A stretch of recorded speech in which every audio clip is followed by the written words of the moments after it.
siang, sore, atau malam Bapak Ibu Guru dan teman-teman.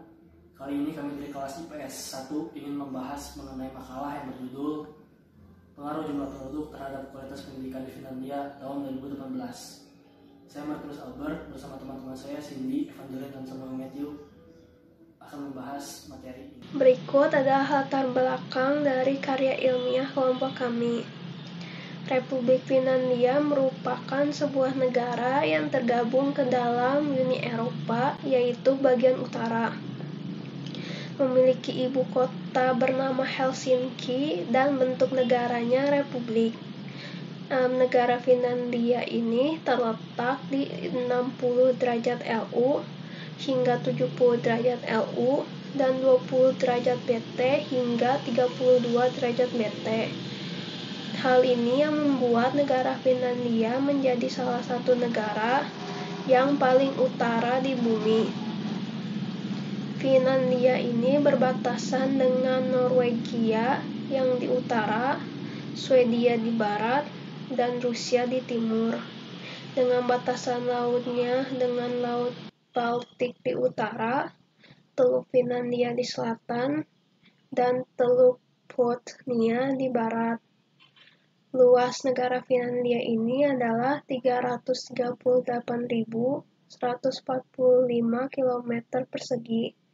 Hal ini yang membuat negara Finlandia menjadi peringkat ke-8 dengan wilayah terluas dan kepadatan penduduknya yang terendah di Eropa.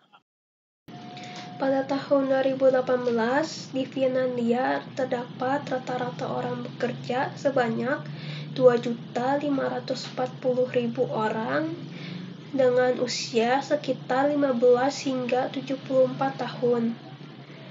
Sementara itu, terdapat beberapa profesi yang paling diminati, yaitu pertama guru, kedua akuntan, ketiga programmer, dan keempat perawat.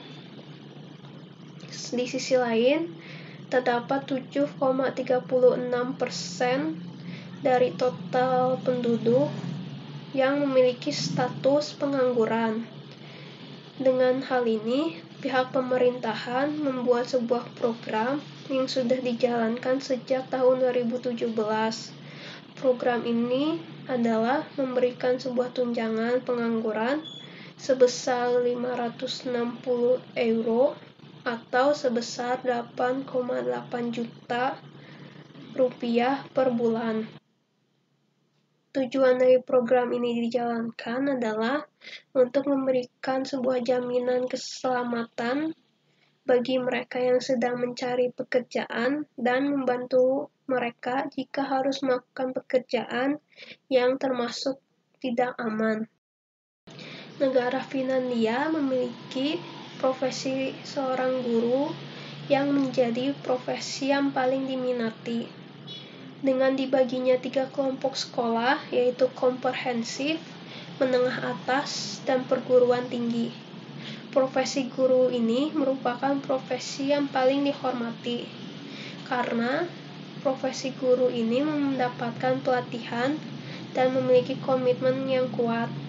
Hal ini yang membuat Finlandia menjadi terkenal dengan pendidikannya yang sangat unggul. Sistem-sistem pendidikan di Finlandia ini merupakan hal yang menjadi negara tersebut unggul di pendidikan global. Salah satunya adalah persaingan tidak penting. Para guru di sana menyadari bahwa hal ini tidak akan menghasilkan siswa yang sukses, sehingga mereka lebih memutuskan untuk saling kerjasama antar sekolah-sekolah yang ada di Finlandia.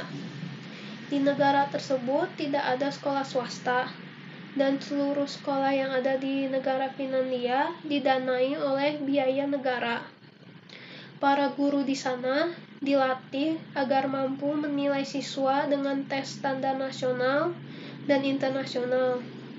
Guru-guru di Finlandia ini dipercaya untuk memiliki kemampuan dalam kinerja yang baik dan termotivasi untuk saling berkompetisi. Di Finlandia, guru dibayar dengan gaji yang tinggi. Namun, untuk menjadi seorang guru di sana, harus memiliki gelar magister dan menyelesaikan pendidikan profesinya. Sementara itu, di Finlandia ini tidak takut untuk bereksperimen, sehingga guru-guru di sana memiliki gaya mengajar yang berbeda-beda. Hal ini membuat para guru di sana untuk memiliki kemampuan untuk berpikir dan menemukan solusi secara out of the box. Di sisi lain, para guru ini memiliki sistem yang menunjukkan bahwa waktu bermain itu merupakan hal yang penting. Dari sini, para siswa di Finlandia itu memiliki waktu 15 menit untuk bermain tiap 45 menit pengajaran, dan yang terakhir adalah adanya PAUD gratis dan berkualitas.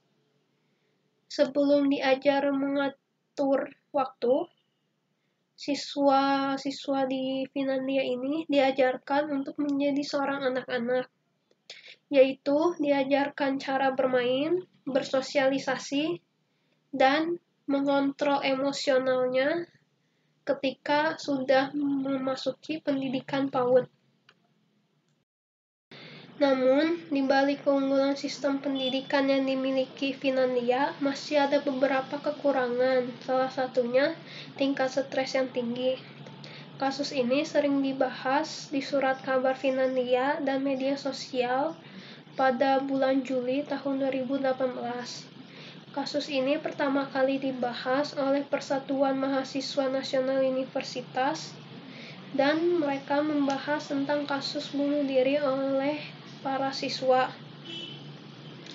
Terdapat dua faktor yang mengakibatkan kasus tersebut. Salah satunya adalah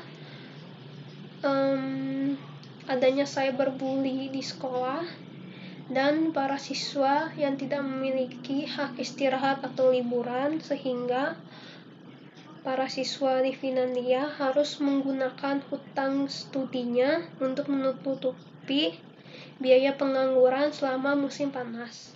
Di dalam rumusan masalah, terdapat dua pertanyaan, yaitu yang pertama, adakah dampak yang ditimbulkan dari jumlah penduduk yang dikaitkan dengan kualitas pendidikan negara tersebut?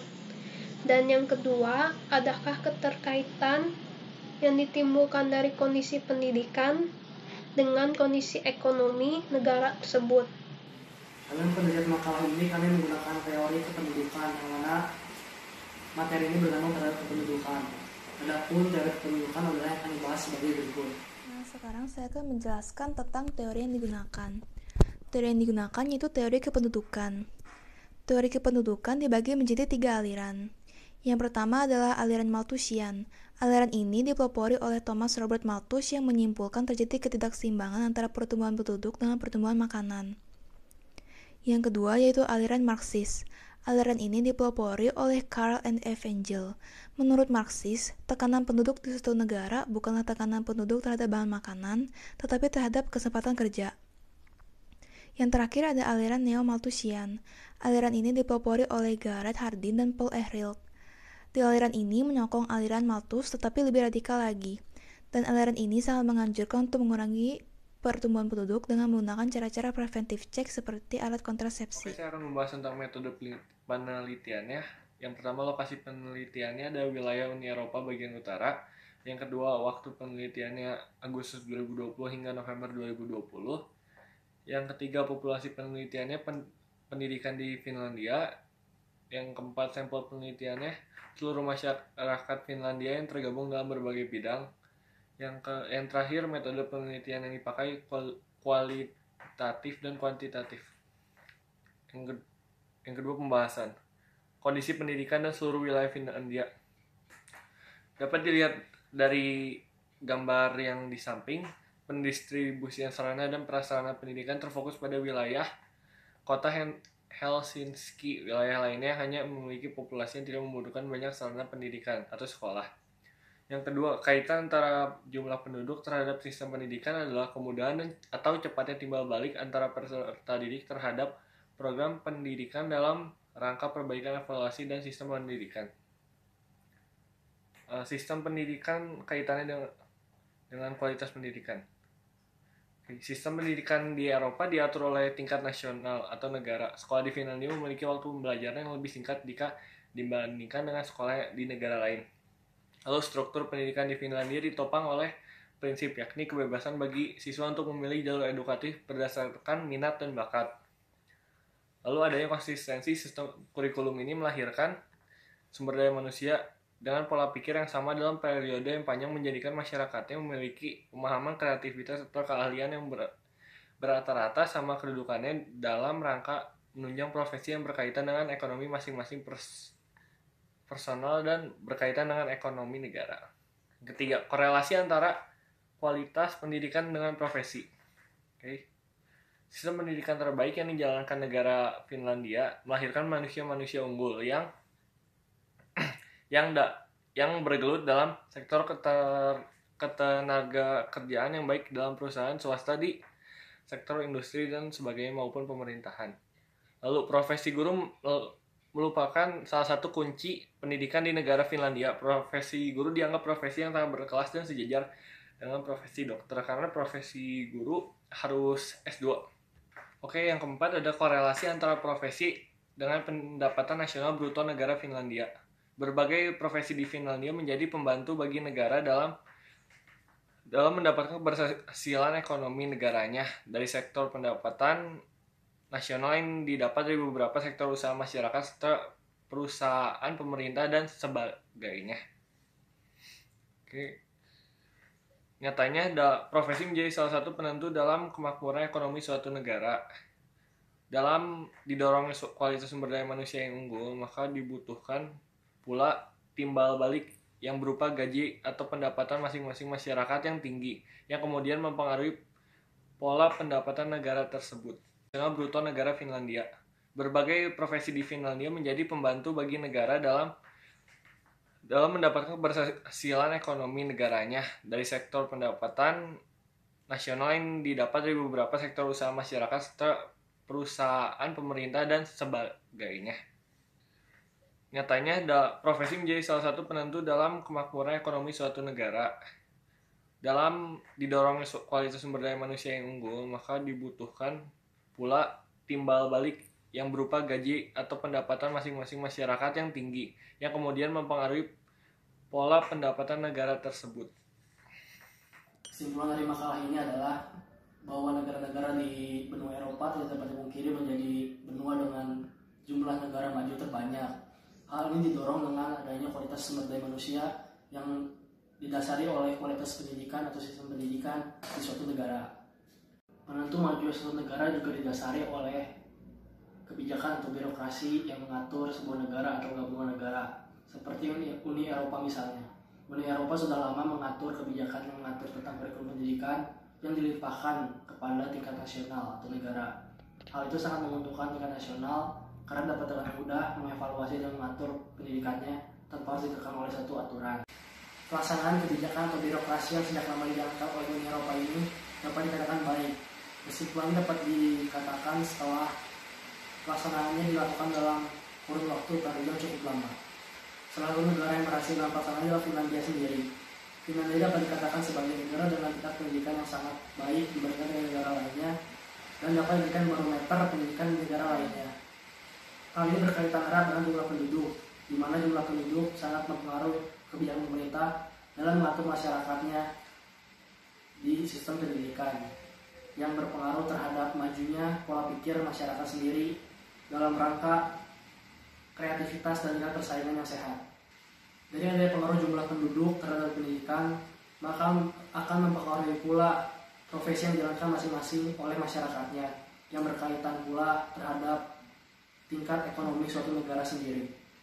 Setiap personal dengan tingkat pendapatan yang tinggi mendorong pendapatan nasional yang tinggi pula untuk bersaing dengan negara-negara lainnya.